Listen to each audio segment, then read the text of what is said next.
God says, "No pain that we suffer, no trial that we experience is wasted.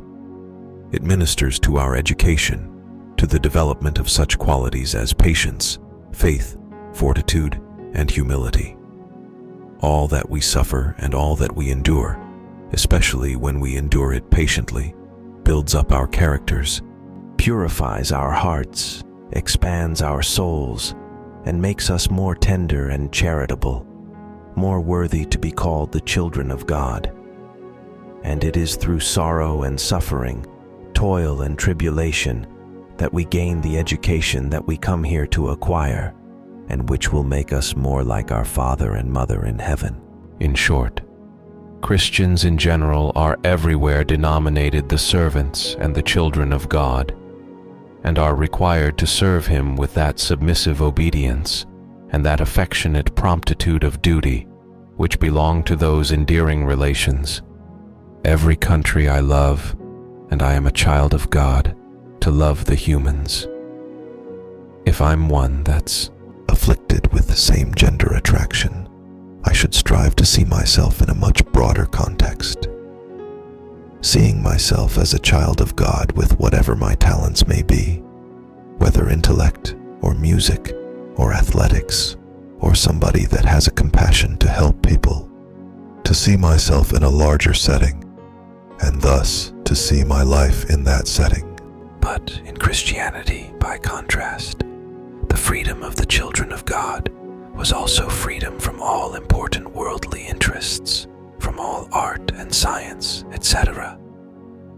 I'm a worldly angel, meaning I've adjusted to the ways of the world, even though I'm a child of God. I wouldn't consider myself a Christian rapper, but if we were Christian rappers, we would kill. Among other things, I'm thinking, I'm a child of God. That's amazing. And I'm not only a child of God, but God loves me.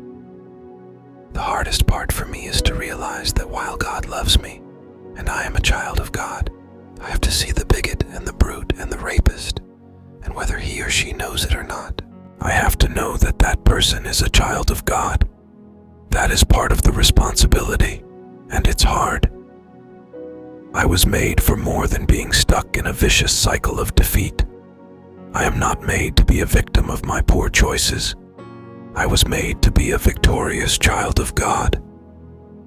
Regardless of how many belts I collect, how many belts I win, God always has a way of humbling His servants. Sometimes we can get out of control. Even us as children of God, we can get out of place and have a big head, so to speak. God always knows how to humble His servants, and that's something that I always ask God to do, just to keep me humble. I could do nothing without the help of God. It is God that is within me who is allowing me and giving me the strength and the ability to do what I do.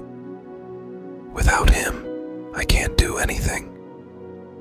A lot of times I play the villain or the comic relief, and I get to kind of play the comic relief to a degree, which is fun, but I also get to say, you are created in the image of God. You are a perfect child of God, and this part of you is the heart of who you are. You're not alone, and you're okay just the way you are.